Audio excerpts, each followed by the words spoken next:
Good morning, class. Today we're going to look at the story of Queen Elizabeth. And as you know, Queen Elizabeth was a person who lived during the time of the Renaissance, and she was the last of the monarchs from the House of Tudor. Now, let's look at a little bit into the story of the life of Queen Elizabeth. Okay? Now, Elizabeth was born to Henry VIII and Anne Boleyn, who, as you know, was executed. She was one of the best educated women of her generation, and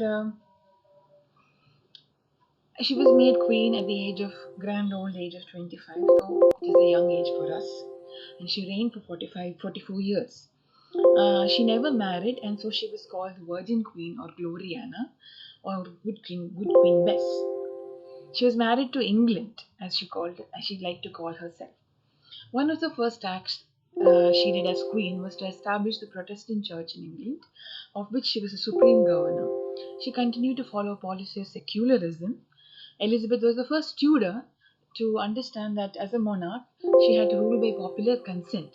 So she worked along with the parliament and the advisors, and her style of government was followed by the Stuarts who came after her. She following a sense of national identity, which she helped to forge. Her council of advisors was known as the Privy Council, and they helped her with dealing with other countries, working with the army, taking care of important issues. And they consisted of two people: William Cecil, who was the Secretary of State, and Sir Francis Walsingham, who was the person in charge of security. Now, her period was called as the Golden Age. Now, historians call it as the Golden Age because it is during this period, which is a period of peace, that there was a blooming of English theatre, poetry, music, literature, all this flourished, and London opened its first theatres.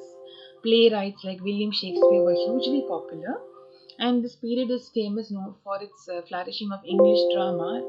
Besides Shakespeare, there was people like Christopher Marlowe, and there was also a lot of builders, dramatists, poets, musicians who were active during this period.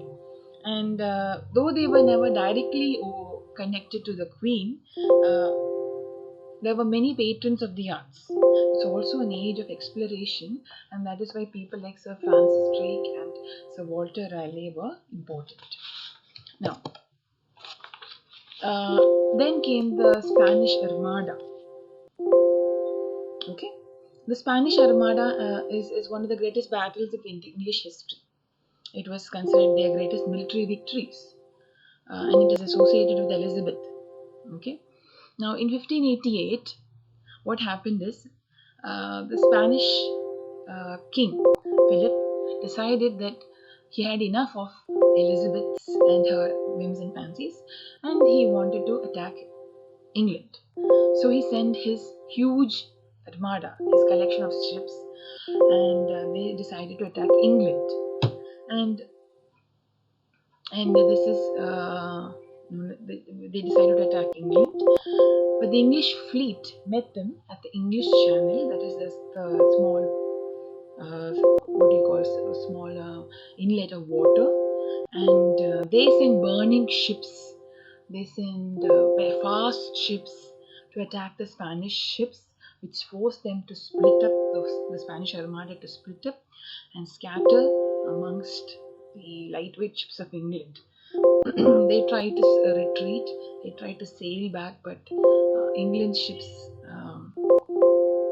stopped them, and it was very few ships that returned to that returned to Spain, and it was a huge English victory with just a few ships by England. This was considered one of the greatest battles of English history. So the rest of Elizabeth's reign was rather uneventful. It was very peaceful. Remember, it was the Golden Age, and when she died in 1603, she was succeeded by James VI of Scotland. So, thus, we can say that this is how Elizabeth reigned, and her reign, her rule was rather uneventful, and it was very peaceful, and it all ended in great prosperity and peace. Thank you.